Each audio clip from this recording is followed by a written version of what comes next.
کا جواب اللہ تبارک و تعالیٰ کے سامنے آپ کو دینا ہے۔ اگر رات کے اندھیرے میں، رات کے 12 بجے، رات کے 2 بجے تنہائی میں، بھیڑ میں، دنیا کے کسی بھی کونے میں اگر آپ کوئی کام کر رہے ہیں، بس اتنا یاد رکھیے کہ اللہ تبارک و تعالیٰ کے سامنے جا کر جب کل آپ کی موت ہو جائے گی تو پھر مرنے کے بعد اللہ تبارک و تعالیٰ کے سامنے آپ کو اس کا جواب دینا ہے، اللہ تبارک و تعالیٰ کی عدالت میں اس کا جواب رکھنا ہے۔ اگر یہ چیز آپ کے اندر پیدا ہو جائے گی تبھی آپ گناہوں سے بچ سکتے ہیں، ورنہ آپ گناہوں سے نہیں بچ سکتے ہیں۔ اس لیے 4 چیزیں اس پوائنٹ کے اوپر، 4 چیزیں آپ یاد رکھیے۔ پہلی چیز،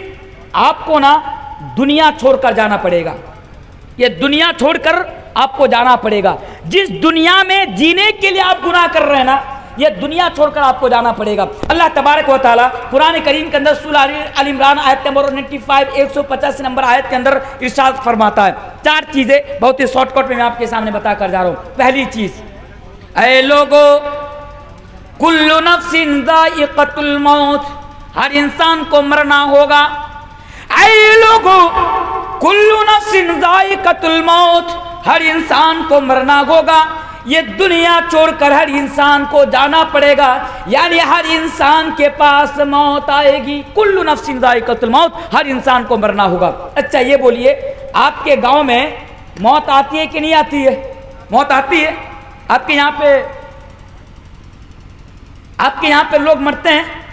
بے شک لوگ مرتے ہیں۔ تو کل نفس ذائقۃ الموت، ہر انسان کو مرنا ہوگا، ہر انسان کو موت کا مزہ چکھنا ہوگا۔ کوئی بھی انسان ہے نا، چاہے مولوی تنویر ہو یا آپ ہو، اور آپ سوچ کر بھی دیکھیے کہ جب آپ آئیں، آپ کے گاؤں میں کتنے لوگ زندہ تھے، آج وہ لوگ اس دنیا میں زندہ نہیں ہے۔ آپ کے والد زندہ تھے، آج والد زندہ نہیں ہے۔ ماں زندہ تھی، آج ماں زندہ نہیں ہے۔ تو اسی طرح نا، جس طرح آپ کے والد دنیا چھوڑ کر گئے، آپ کے نانا دنیا چھوڑ کر گئے، آپ کی نانی دنیا چھوڑ کر گئی، اسی طرح آپ کو بھی دنیا چھوڑ کر جانا پڑے گا۔ اس لیے یہ چیز ہمیشہ ذہن میں رکھیے کہ موت آئے گی اور ہمیں مرنا ہوگا، کیونکہ دنیا کے اندر کوئی بھی انسان موت سے نہیں بچ سکتا۔ الموت قدح کل نفس شاربہ والقبر باب کل نفس داخلہ، موت تو سب کے پاس آئے گی، سب کو موت کا مزہ چکھنا ہوگا۔ ایک چیز، دوسری چیز پر ذرا غور کیجئے، اللہ تبارک و تعالیٰ اسی آیت کریمہ کے اندر بیان فرماتا ہے، اے لوگو پہلی چیز کل نفس ذائقۃ الموت، ہر انسان کو دنیا چھوڑ کر جانا پڑے گا۔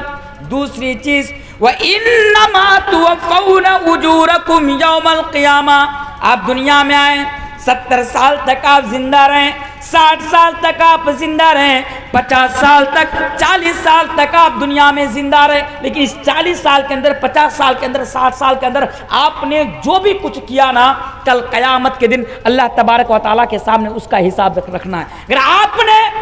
اپنی زندگی کے اندر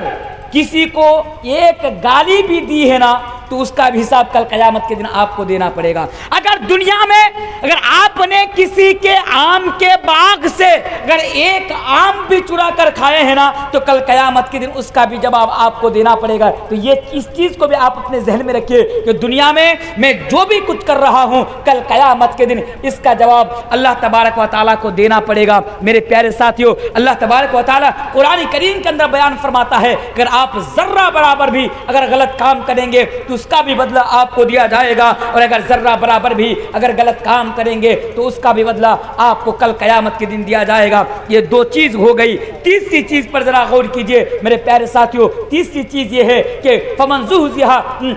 کل نفس ذائقۃ الموت وانما توفون اجورکم یوم القیامہ فمن زحزح عن النار وادخل الجنۃ فقد فاز۔ یہ ایک اس کے اوپر بھی لمبی بحث کی جا سکتی ہے، اس کے اوپر بھی بہت دیر تک بات کی جا سکتی ہے میرے پیارے ساتھیوں، لیکن اللہ تبارک و تعالیٰ فرماتا ہے کہ دنیا کے اندر کامیاب انسان وہی ہے جو قرآن اور حدیث کے مطابق زندگی گزارے، اور کل قیامت کے دن اللہ تبارک و تعالیٰ اس کو جہنم کے عذاب سے بچا لے اور جنت کے اندر داخل کر دے۔ اور چوتھی چیز اس پوائنٹ کی اللہ تبارک و تعالیٰ فرماتا ہے کہ اے لوگو وما الحیات الدنیا الا متاع الغرور، دنیا کو بہتر بنانے کے لیے آپ نہ جانے کتنے اپرادھ کرتے ہیں، دنیا کو بہتر بنانے کے لیے نہ جانے آپ کتنے جرم کرتے ہیں، دنیا کو بہتر بنانے کے لیے نہ جانے آپ کتنے گناہ کا کام کرتے ہیں، دنیا ہی کو بہتر بنانے کے لیے آپ اپنے بھائی کا حق مارتے ہیں، دنیا ہی کو بہتر بنانے کے لیے آپ اپنی بہن کا حق مارتے ہیں، دنیا ہی کو بہتر بنانے کے لیے آپ اپنے گاؤں کے اس یتیم کا حق مارتے ہیں،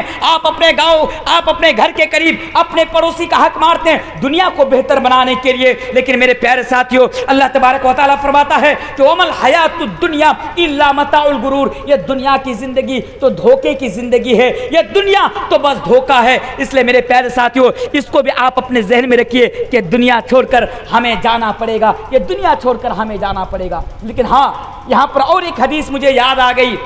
کہ ہماری ذلت کے پیچھے بھی ایک وجہ یہ ہے کہ آج ہم اور آپ دنیا پرست ہو چکے ہیں، دنیا پر، حالانکہ اللہ تبارک و تعالیٰ نے قرآن کریم کے اندر بہت ساری جگہوں پر اور بہت سارے مقامات پر ہمیں اور آپ کو یہ کہا، یہ میسج دیا کہ لوگوں دنیا کی محبت کو اپنے اندر پیدا مت کرو، کیونکہ دنیا ختم ہونے والی ہے، دنیا فنا ہونے والی ہے، دنیا مٹنے والی ہے، اور دنیا کی زندگی کو اللہ تبارک و تعالیٰ نے کھیل اور تماشا کہا ہے کہ اعلموا انما الحیات الدنیا لعب ولہو وزینہ، اللہ تبارک و تعالیٰ فرماتا ہے۔ اور نبی بھی بیان فرمائے تھے، ایک حدیث ہے ابو داؤد کتاب الفتن کی حدیث ہے، حدیث کے راوی حضرت ثوبان رضی اللہ تعالیٰ عنہ ہے، اللہ کے نبی نے بیان فرمایا تھا یوشک الامم ان تداعی علیکم کما تداعی الکلۃ الی کساتها فقال قائل ومن قلۃ نحن یومئذ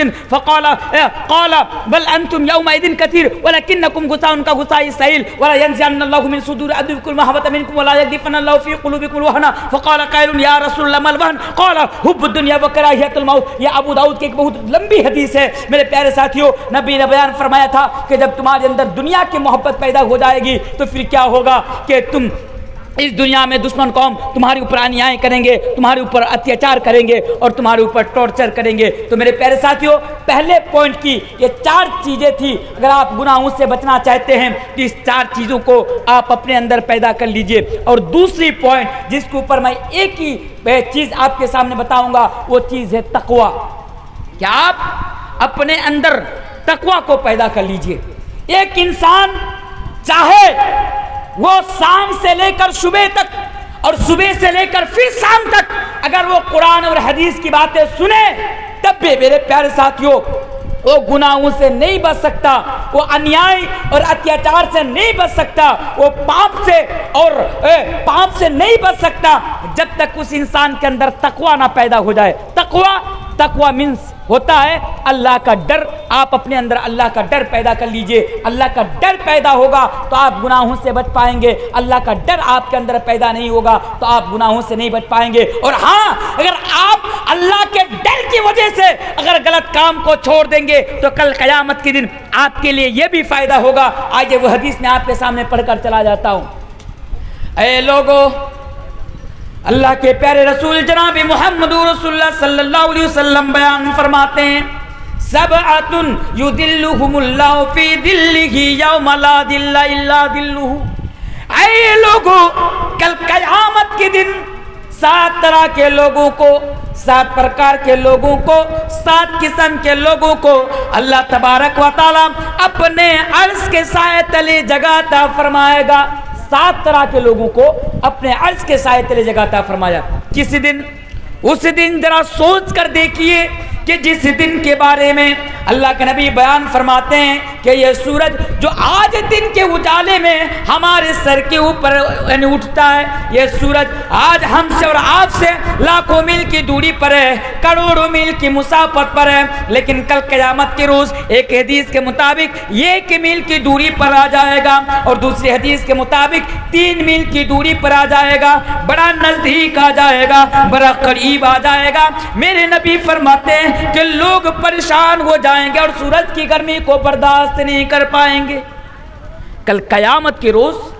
لوگ پریشان ہو جائیں گے، جیسے آج ہمارے علاقے میں جب باڑھ کا پانی آتا ہے، جب باڑھ آتی ہے، سیلاب آتا ہے، تو سیلاب کے پانی سے ہم نے اور آپ نے لوگوں کو ڈوبتے ہوئے دیکھا ہے، لوگوں کا گھر ہم نے اور آپ نے ڈوبتے ہوئے دیکھا ہے، لیکن کل قیامت کے دن اللہ کے نبی فرماتے ہیں کہ لوگ اپنے پسینوں میں ڈوبتا چلا جائے گا۔ اللہ اکبر! یہ حالات ہوگی میرے بھائیوں، یہ سچویشن ہوں گی کہ لوگ اپنے پسینوں میں ڈوبتا چلا جائے گا۔ تو ایسی حالات میں اور ایسی سچویشن میں اللہ تبارک و تعالیٰ 7 طرح کے لوگوں کو اور 7 قسم کے لوگوں کو اور 7 پرکار کے لوگوں کو اپنے عرش کے سائے تلے جگہ عطا فرمائے گا۔ ان 7 پرکار میں سے ایک پرکار کے لوگ کون ہوں گے؟ وہ لوگ ہوں گے جو اللہ کے ڈر کی وجہ سے غلط کام کو چھوڑ دیا تھا، اللہ کے ڈر کی وجہ سے گناہ کو چھوڑ دیا تھا۔ ایسے انسان کو میرے پیارے ساتھیوں کل قیامت کے دن اللہ تبارک و تعالی اپنے عرش کے سائے تلے جگہ عطا فرمائیں گے۔ میرے پیارے ساتھیوں، رات زیادہ ہو چکی ہے، آپ ایسے بھی لگتا ہے موسم خراب ہو رہا ہے، ہوا بھی تیز آ رہی ہے، تو بہرکیف یہ جو حالات اور پرستھتی تھی یہ بات کرنے کے لائق نہیں تھی، اس کے باوجود بھی میں نے آپ کے سامنے پونے گھنٹے تک بات